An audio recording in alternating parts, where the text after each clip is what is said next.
Football football বাংলাদেশের এখন জনপ্রিয় খেলা ফুটবল। স্বাগত আপনাদেরকে আরো একটি দ্বিতীয় কোয়ার্টার ফাইনাল ম্যাচে Ganganagar fresh TV cup football টুর্নামেন্টে। আমি তুষার আহমেদ আবারও চলে আসলাম ফুটবল খেলার এক মহাযুদ্ধ দেখানোর জন্য। ব্রাহ্মণবাড়িয়া জেলা ইতিহাসের সবথেকে বড় টুর্নামেন্ট দ্বিতীয় কোয়ার্টার ফাইনাল ম্যাচ দেখার জন্য এই মাঠে প্রায় হাজার হাজার দর্শক রয়েছে। আজকের এই দ্বিতীয় কোয়ার্টার ফাইনাল ম্যাচ যারা জিতবে তারা সরাসরি সেমিফাইনালের টিকিট পেয়ে যাবে।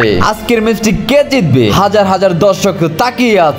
এই ম্যাচে কে খেলবে দেশের অসংখ্য নামি দামি খেলোয়াড়রা। আজকের এই খেলাটি দেখলে তোমরা পাগল হয়ে যাবে। সত্যি কথা বলতে এটা পাগলামি, এটা অসাধারণ। ব্রাহ্মণবাড়িয়া জেলার মধ্যে ইতিহাসের সবথেকে বড় টুর্নামেন্ট দ্বিতীয় কোয়ার্টার ফাইনাল ম্যাচটি দেখতে আমি তুষার ব্লগার চলে আসলাম গঙ্গানগর স্টেডিয়াম ফুটবল মাঠে। আজকের এই ম্যাচে এক পাশে রয়েছে শক্তিশালী বিদ্যাকুট ফুটবল একাদশ আর অপর পাশে রয়েছে শক্তিশালী মেরকুটা ফুটবল একাদশ। দর্শক চিল্লাচ্ছে, কেউ বা বিদ্যাকুট ফুটবল একাদশ বলে, কেউ বা মেরকুটা ফুটবল একাদশ বলে। তাহলে আপনারা আজকের এই পুরো আয়োজন দেখতে থাকুন। গল হলে জানিয়ে দেব আমি তুষার আহমেদ শুভ।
দেখা যাক কি করা যায় এখন। কিন্তু নেইমারের খাতে বল বল গোল গোল গোল।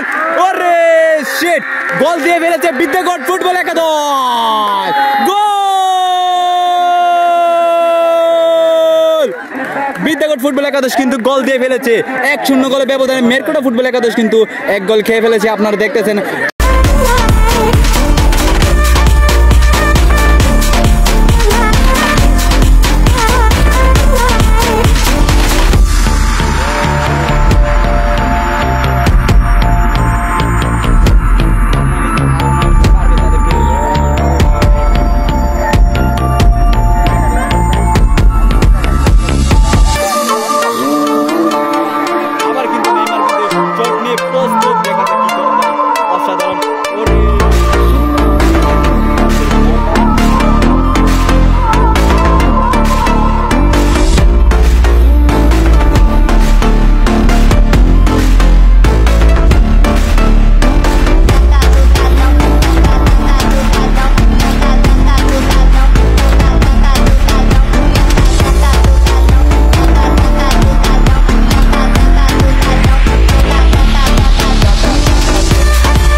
এখন শুরু হলো হাফ টাইম। মেরকুটা ফুটবল একাদশ 0, বিদ্যাকুট ফুটবল একাদশ 1 গোলে এগিয়ে।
অবশেষে আজকের এই দ্বিতীয় কোয়ার্টার ফাইনাল ম্যাচটি বিদ্যাকুট একাদশ জিতে যায় 2 গোলে। মেরকুটা ফুটবল একাদশ হেরে যায় 0 গোল। আর আজকের চ্যাম্পিয়ন হিসেবে ম্যান অফ দ্য ম্যাচ পেলেন নেইমার। অবশেষে আজকের দ্বিতীয় কোয়ার্টার ফাইনাল ম্যাচটিতে সেমিফাইনাল কনফার্ম করলো বিদ্যাকুট ফুটবল একাদশ।